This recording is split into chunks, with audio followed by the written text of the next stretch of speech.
மீண்டுமாக இந்த நேற்று வரை நிகழ்ச்சியில் நாங்கள் சந்திப்பதில் ரொம்ப சந்தோஷம். இந்த இஷ்யூல ஒரே ஒரு காரியத்தை தான் பார்க்க போறோம். ஆனா அந்த ஒரு காரியம் ரொம்ப சீரியஸான ஒரு காரியம். என்ன அப்படின்னு சொல்லி பாத்தீங்கன்னு சொன்னா, சமீபத்தில் பிபிசியில ஒரு மிக முக்கியமான ஆர்டிகல் ஒன்று வெளியிட்டு இருந்தாங்க. அதை பத்தி தான் நாம இன்னைக்கு பார்க்க போறோம். வாங்க நாம நிகழ்ச்சிக்குள்ள போலாம். பிபிசியில ஜூலை மாசம் 20ஆம் தேதி வலைத்தளத்துல அவர்களுடைய அபிஷியல் வெப்சைட்ல ஒரு செய்தி வெளியிட்டு இருக்கிறாங்க. அதனுடைய டைட்டில் நான் படிக்கிறேன், நீங்க நல்லா கவனிங்க. புதிய இறை தூதரை உருவாக்கிய செயற்கை நுண்ணறிவு எதிர்காலத்தில் நமது கடவுளாக மாறுமா? இத கொஞ்சம் தமிழ் கொஞ்சம் தூய தமிழ்ல இருக்கிறதுனால உங்களுக்கு புரியுமான்னு தெரியல. ஏன்னா இன்னைக்கு உள்ள ஜெனரேஷன்காரங்களுக்கு புரியலங்கிறாங்க. அவங்க என்ன சொல்ல வராங்கன்னா, புதிய காட்ஸ் மெசேஞ்சரை உருவாக்கிய ஏஐ டெக்னாலஜி அடுத்து கடவுளையே உண்டாக்கி விடுமா அப்படின்னு கேட்டிருக்காங்க. அந்த ஏஐ டெக்னாலஜி கடவுளாக மாறுமான்னு கேட்டிருக்காங்க. இந்த கேள்வி ஒருவேளை உலகத்துக்கு வேணா புதுசா இருக்கலாம். நம்ம நிகழ்ச்சியில இந்த கடைசி கால அடையாளங்களை பார்த்துக்கிட்டு இருக்கிறவங்களுக்கு இது ஒரு மிக முக்கியமான தீர்க்க தரிசன நிறைவேறுதல் வார்த்தை. வெளிப்படுத்தல் 13:15 இந்த ரோபோட்டை பத்தியும் ஹியூமனாய்டு ரோபோட்ஸ் பத்தியும் அது கடைசி காலத்துல எப்படி மனுஷங்களை கொலை செய்ய போகுது அப்படிங்கறதான விஷயத்தை பத்தியும் நாம நிறைய வீடியோஸ் வெளியிட்டு இருக்கிறோம். இந்த ஏஐ டெக்னாலஜி வரும்போதே நாம ஒரு காரியத்தை சொல்லி இருக்கிறோம். என்ன அப்படின்னு கேட்டீங்கன்னு சொன்னா, இந்த ஆவியை கொடுக்கும்படி அதற்கு சத்துவம் கொடுக்கப்பட்டது, அது ஆர்டிபிஷியல் இன்டெலிஜென்ஸ்.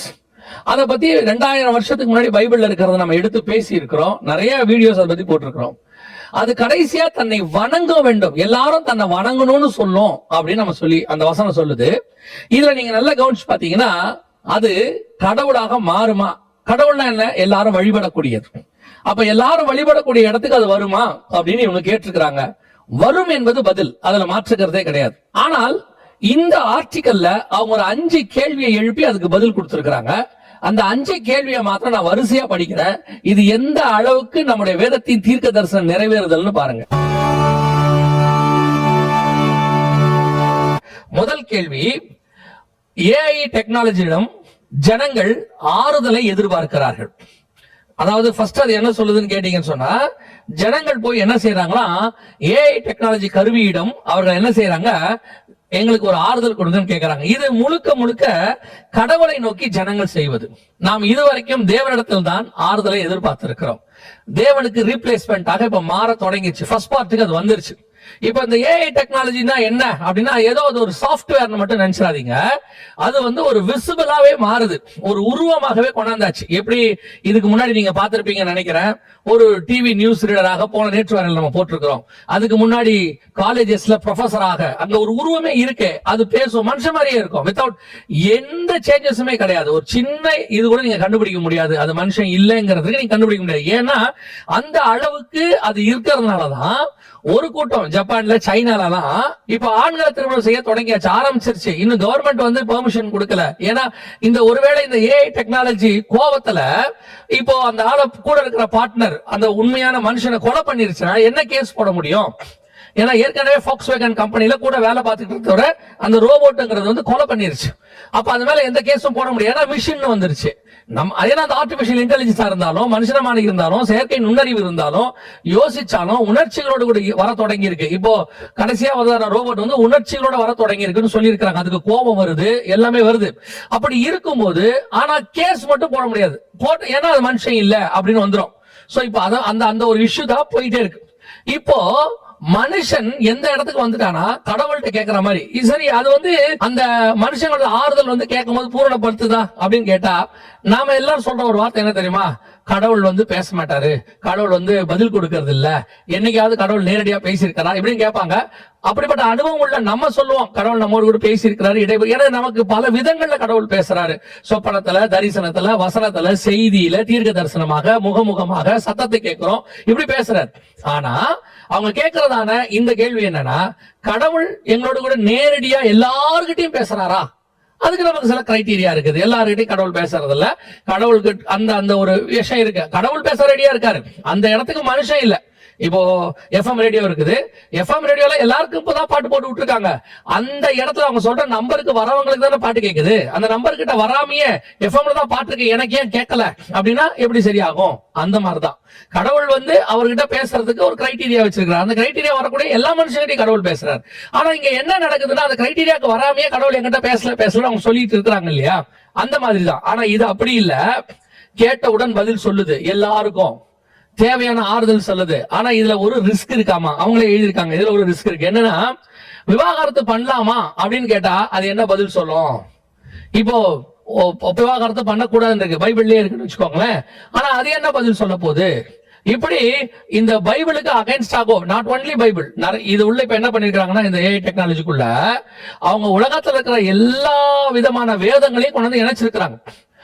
எல்லா விதமான வேதங்களுடைய கமெண்ட்ரி புக்ஸையும் போட்டிருக்கிறாங்க. லேட்டஸ்டா வந்ததுல ஒரு ஏஐ டெக்னாலஜிக்குள்ள குறைஞ்சபட்சம் 3 ட்ரில்லியன் டேட்டா சேர்த்தி இருக்கிறாங்க. சோ எல்லா புக்ஸ் டெக்னாலஜி எல்லாத்தையும் கொண்டு வந்தாச்சு. அப்படி கொண்டு வந்த போது அது மத ரீதியாக ஜனங்களுக்கு உடனே ஏற்ற வார்த்தை சொல்லுது. ஆனா இது ஆக்சுவலா கடவுள் தான் நமக்கு சொல்றாரு, சமயத்துக்கு ஏற்ற வார்த்தை சொல்லும்படின்னு ஏசாயா 50 நாள்ல இருக்கு.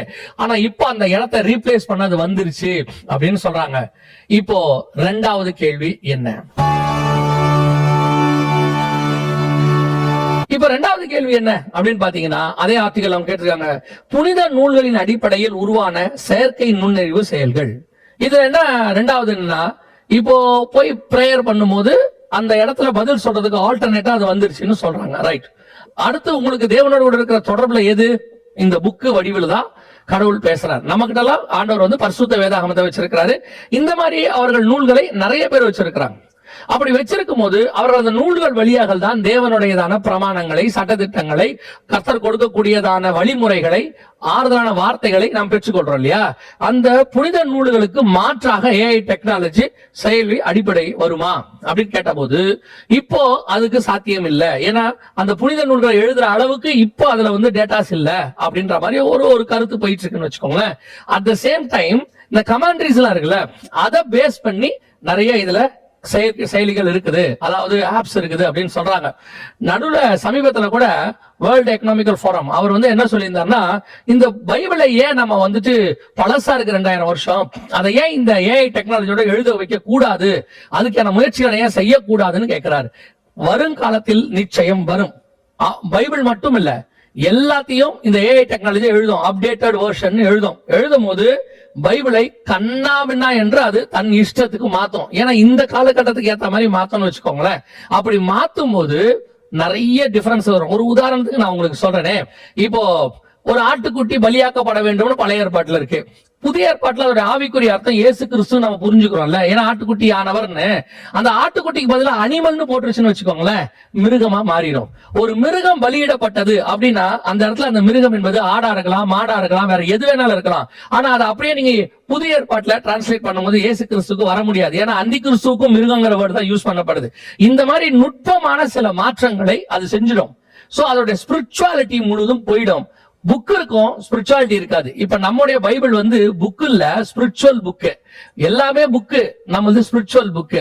அதனாலதான் அதை நம்ம ஹோலி பைபிள்னு சொல்றோம். சோ செகண்டாக, இரண்டாவது மாற்றாக பைபிளுக்கு அடுத்ததாக அது மாறுகிறது. சரி, மூணாவது எதை பத்தி இது மிக முக்கியமாக பேசுகிறது?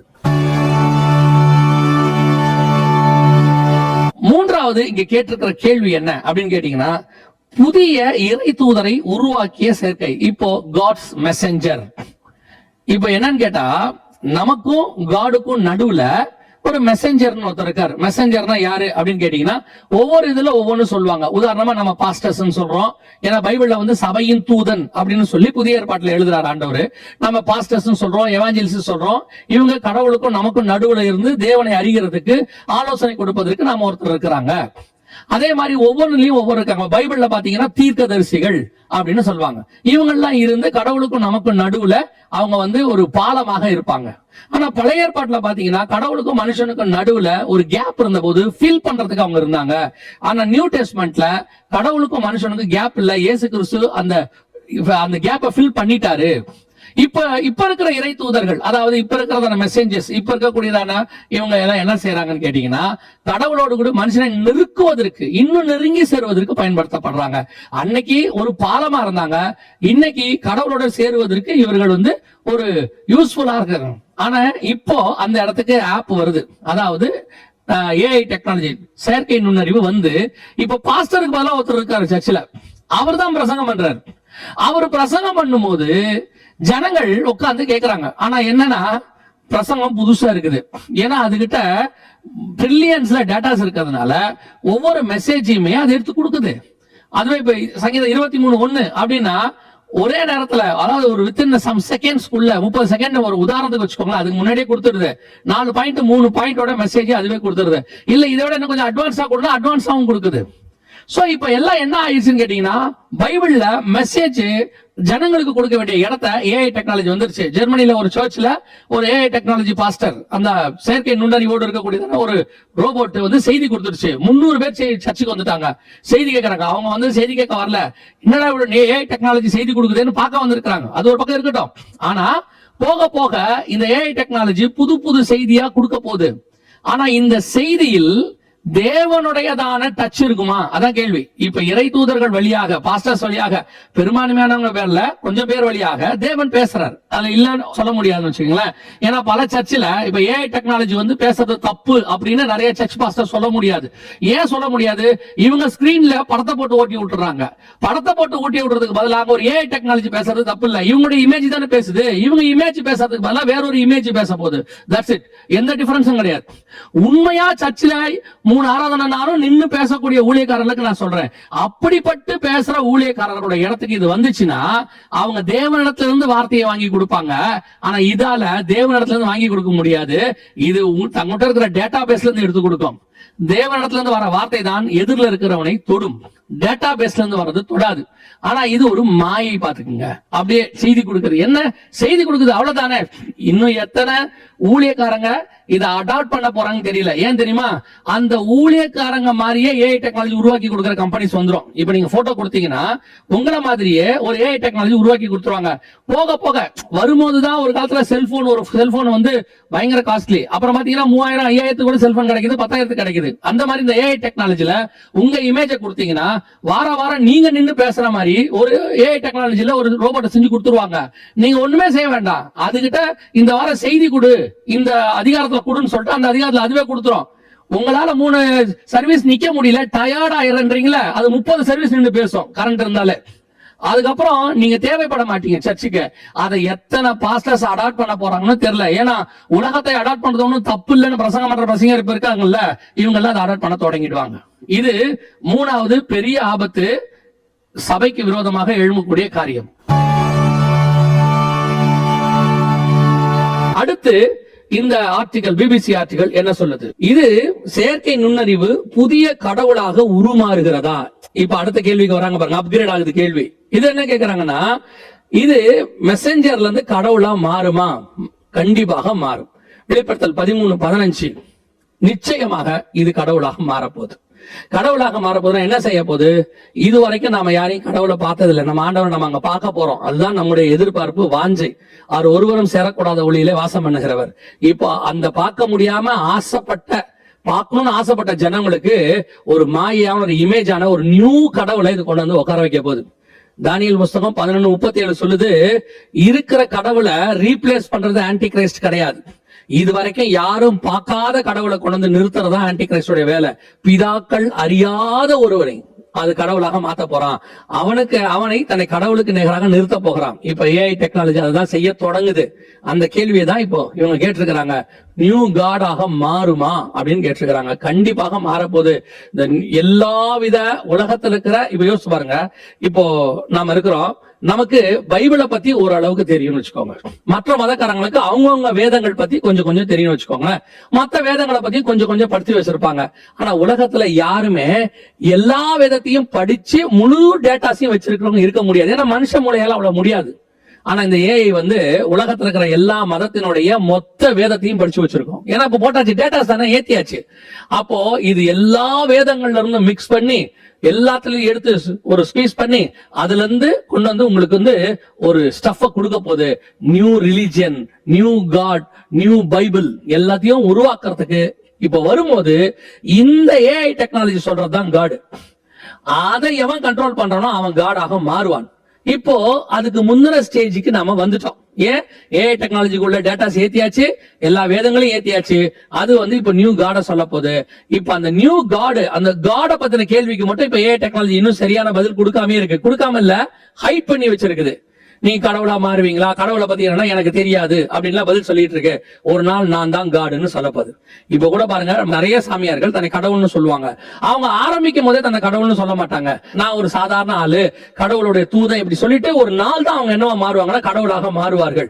அதே மாதிரி தான் அந்த ஏஐ டெக்னாலஜி ஒரு நாள் தன்னை கடவுளாக காட்ட போகுது. அதுக்கான எல்லாம் ரெடி ஆயிருச்சு. நம் கண்களுக்கு முன்பாக எழுமி நிற்கக்கூடிய new religion, new Bible, new God ரெடியாக இருக்கிறது. அதை இந்த ஆர்டிகிள் தெளிவாக கேக்குது. அதுவும் பதிலாக வந்து நிக்க போது. பைபிள்ல அதுக்கான பதிலும் இருக்கு. கடைசி கேள்வி, ரொம்ப அற்புதமான கேள்வி இவங்க கேட்டிருக்கிறாங்க. வாங்க என்னன்னு பார்க்கலாம். இந்த ஆர்டிகல்ல, பிபிசி ஆர்டிகல்ல கடைசி அவங்க என்ன கேள்வி கேட்டிருக்கிறாங்க, ஒரு ஏஐ டெக்னாலஜி, இந்த செயற்கை நுண்ணறிவு ஒரு ஆபத்தான மதக்குழுவை உருவாக்குமான்னு கேட்டிருக்கிறாங்க. கண்டிப்பா உருவாக்க போகுது. அந்த டேஞ்சரஸ் ரிலிஜியஸ் குரூப் தான் ஆன்டி கிரைஸ்டோடைய மதம். அவன் ஒரு மதத்தை கொண்டு வந்துட்டு அந்த மதத்தை ஃபாலோ பண்ணாத எல்லாரையும் கொலை செய்ய போறான், உபத்திரவப்படுத்த போறான், எல்லாம் இருக்கு. ஒவ்வொரு மதங்களையும் இந்த ஆன்டி கிரைஸ்ட பத்தி சொல்லப்பட்டிருக்கு. கடைசியா ஒரு சர்வாதிகாரி வருவான், உலகத்தை ஆளுகை செய்வான், அவன் வந்து ஜனங்களை வந்து துன்பப்படுத்துவான், வேதனைப்படுத்துவான். அப்படி இருக்கும்போது இயேசு பகிரங்கமாக வருவார் அப்படின்றத எல்லாருமே ஒத்துக்கிறாங்க. அப்ப அந்த ஒரு மதக்குழுவை, ஒரு ஆபத்தான மதக்குழுவை இது உருவாக்குமானா, உருவாக்குறதுக்காக தான் இது கொண்டு வரப்பட்டிருக்கிறது. இது ஒரு டேஞ்சரஸ் ரிலிஜியஸ் குரூப், ஆன்டி கிரைஸ்டோடைய ரிலிஜியனை உருவாக்க போது. அது டேஞ்சரஸா மாறும். வித்தின் 3.5 years டோட்டல் வேர்ல்டையுமே தன் கண்ட்ரோல் கீழே கொண்டு வரும். ஏன்னா இன்னைக்கு இருக்கிற டெக்னாலஜி அதுக்கு போதுமானதாக இருக்கு. யோசிச்சு பாருங்க, இன்னைக்கு வரக்கூடிய ஒரு நியூஸ் அடுத்த ஒரு மணி நேரத்துக்குள்ள உலகத்தையே தன் கண்ட்ரோல் கீழே கொண்டு வந்துருது. ஒரு உதாரணத்துக்கு சொல்றேன், பெட்ரோல் விலை, டாலர் விலை குறைஞ்சிச்சு. வேர்ல்டு ஃபுல்லா இமிடியேட்டா டாலர் விலை குறையுது இல்ல, அந்தந்த நாட்டுல பெட்ரோல் விலை ஏறுது, எல்லாம் குறையுது இல்ல. இவ்வளவும் பாருங்க 24 hours கூட நடந்துரும். அங்க டாலர் போச்சுன்னா இங்க வேர்ல்டுல இருக்க எல்லா பணவீக்கம், எல்லா பொருளுக்கும் பணம் ஏறுது, எல்லாம் நடக்குது. எப்படி நடக்குது? வித்தின் அங்க நடக்கிறது இங்க 24 மணி நேரத்துக்குள்ள நம்ம அதை வந்துட்டு பங்கு சந்தைன்னு சொல்றோம், என்ன வேணா சொல்றோம். Reaction within 24 hours நடக்குதுல்ல. அதே மாதிரிதான் நாளைக்கு ஒரு மிகப்பெரியதான மத ரீதியான சட்டம் உலகளாவிய வரும்போது, அன்னைக்கு ஒரு பணம், ஒரு அரசியல், ஒரு கண்ட்ரோல்ல இருக்கும் போது, இந்த ஒரு மதத்தை ஸ்தாபிக்கும் போது, இதை ஃபாலோ பண்ணாத அத்தனை பேருக்கும் ஒரு எக்கானமியில கை வைப்பன்னு சொல்லும் போது, அத்தனை ஜனங்களும் 24 hours ஏற்றுக்கொள்ளும்படி அவர்கள் உத்தரவு போடப்படும். அன்னைக்கு ஏற்றுக்கொள்ளாதவர்களை அந்தந்த நாட்டில் இருக்கிற ஏஐ டெக்னாலஜி, அன்னைக்கு இருக்கிற ஏஐ டெக்னாலஜி போலீஸ் போர்ஸ், அன்னைக்கு இருக்கிற ஏஐ டெக்னாலஜி மிலிட்டரி போர்ஸ், அன்னைக்கு இருக்கிற ஏஐ டெக்னாலஜி ரிலிஜியஸ் போர்ஸ் எல்லாம் சேர்ந்து கிரஷ் பண்ண தொடங்குவாங்க. இப்போ அப்படி ஒரு மத ரீதியான குரூப் ரெடியா இருக்கு. நம்ம நாட்டுல அப்படி ஒண்ணு இல்ல, அது கடவுளுடைய பெரிய கிருபை. பல நாடுகள்ல மத ரீதியான போலீஸ் ஒண்ணு வச்சிருப்பாங்க. அதாவது சிவில் போலீஸ் ஒண்ணு இருக்கும், ரிலிஜியஸ் போலீஸ் ஒண்ணு வச்சிருப்பாங்க. அந்த ரிலிஜியஸ் போலீஸ் தன்னோட ரிலிஜியஸ் காரியங்களை ஃபாலோ பண்ணாதவங்களை கொடுமைப்படுத்துவாங்க, அடிப்பாங்க, உதப்பாங்க, எல்லாம் உண்டு. அந்த ரிலிஜியஸ் போலீஸாக தான் இந்த மத ரீதியான குரூப் உருவாக போகுது. சோ இப்ப எல்லாமே ரெடியாக இருக்கிறது. இந்த பிபிசியில வந்ததான இந்த அறிக்கை 100% நம் பைபிள்ல சொல்லப்பட்டதான தீர்க்க தரிசன வசனங்களை ஒத்து போகிறதாக நிறைவேற்றுகிறதாக இருக்கிறது. ஆனா இந்த ஆர்டிகல், இந்த விஷயத்தை நான் உங்களுக்கு சொல்றதுக்கு ஒரு காரணம் என்னன்னா, 13ஆம் அதிகாரத்திற்கே உலகம் இந்த அளவு ரெடியாகி விட்டதென்றால், அதுக்கு முன்பதாக வர வேண்டிய வருகைக்கு நீங்கள் நானும் எவ்வளவு ரெடியாக வேண்டி இருக்கிறது. இன்னும் காலம் செல்லும்னு இதெல்லாம் மாறிடும், அப்படி ஆயிரும், சரியாயிரும், இதெல்லாம் கொலாப்ஸ் ஆயிரும், கிடையவே கிடையாது. ஆண்டவர் சொன்ன இத்தனை உண்மைகளும் துல்லியமாக நம் காலத்தில் நிறைவேறுகிறது என்று சொன்னால், அவர் வருவேன் என்கிற வாக்கு தத்தமும் துல்லியமாய் நிறைவேற போகிறது. இனி காலம் செல்லாது. இப்ப கொடுத்திருக்கிற காலம் எதுக்கு தெரியுமா? இதுல இருந்து தப்பிக்கிறதுக்கு, ஐடியா பண்றதுக்கோ, இல்ல இந்த காலகட்டத்தில் எலிசா சொல்ற மாதிரி, கேயாசி கிட்ட சொன்ன மாதிரி மத்த காரியங்களை செய்வதற்கோ அல்ல. இது முழுக்க முழுக்க முன்பாக சம்பவிக்க போகிற இயேசு கிறிஸ்துவின் வருகைக்கு ஆயத்தப்படுகிற காலம். இப்ப ஆயத்தம் பண்றதுக்கு டைம் கொடுத்திருக்காரு, அதை தெரியப்படுத்தியும் இருக்கிறாரு. ஆயத்தப்படுவோம், ஒரு கூட்டத்தை ஆயத்தப்படுத்துவோம். வருகை தாமதிக்குமானால் வேறொரு நேற்று நிகழ்ச்சியில் உங்களை சந்திக்கிறோம். God bless you.